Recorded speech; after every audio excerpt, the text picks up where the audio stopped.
There was a lot of okay. I'll tell one more story, then we'll take a break. This story I have to tell this story. I'll take a break. So there were the time as I was explaining. This is time the clubs were packed. They were packed. They were packed all the time. So they didn't need me or any other comic to put people in the seats.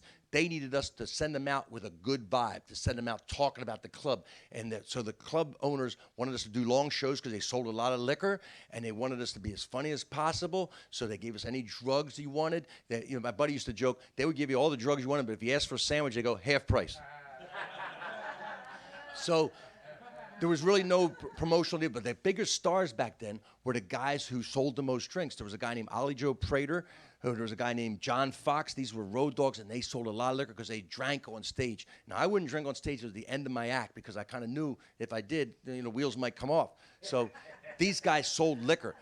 So one night I was in Pittsburgh. There were 2 clubs. The clubs were opening so fast, these downtown clubs would be packed, and they'd open up a satellite club out in the suburbs. So I was in the Monroeville outside of Pittsburgh, and I was there performing, and Ollie Joe Prater was downtown. Now, I'd heard about Ollie Joe. He was a road act. He was sort of like, if you know the comedian Larry the Cable Guy, he was a prototype. He wore a big cowboy hat, and he was a little short, stocky guy with cowboy boots, and he had this kind of, kind of look Yosemite Sam kind of act.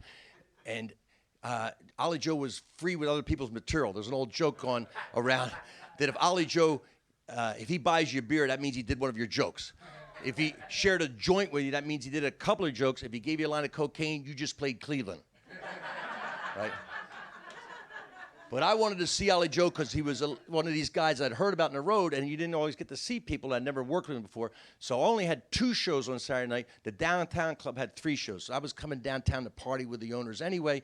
So I got there for the 3rd show. Now, Ollie Joe, before the week even started, they told me later that he had to have a 1/4 ounce of Coke and a dozen Quaaludes. Quaaludes, old drug, old downer drug. He had to have that at the beginning of the week. So I got there the 3rd show. Ollie Joe, I could tell he was into it. He was really working the crowd. He'd had this thing kind of rhythm. He'd rock back and forth with the mic.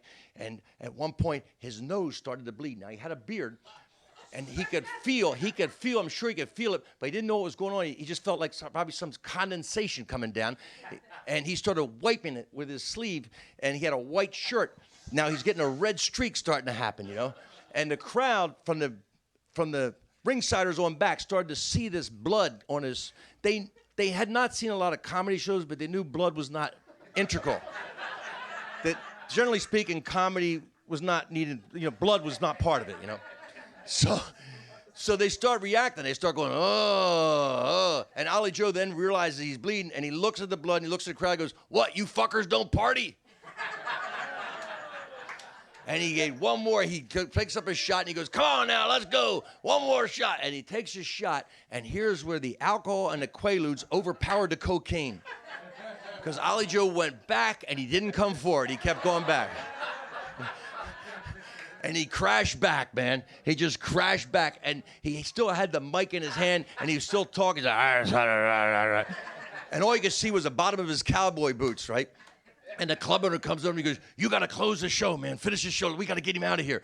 So we had like 4 people came up, and he was a big guy, So there 3 or 4 people, they pick him up, they're carrying him up, and I got to pull the mic out of his hand. I literally had to rip the mic out of his hand. And I just start going, "All right, folks, how you doing, man?" And the crowd, they went with me. They're like going, I guess this is like how it is with comics. They're like shark teeth, One pops out, another one flips into action, And I finished the show.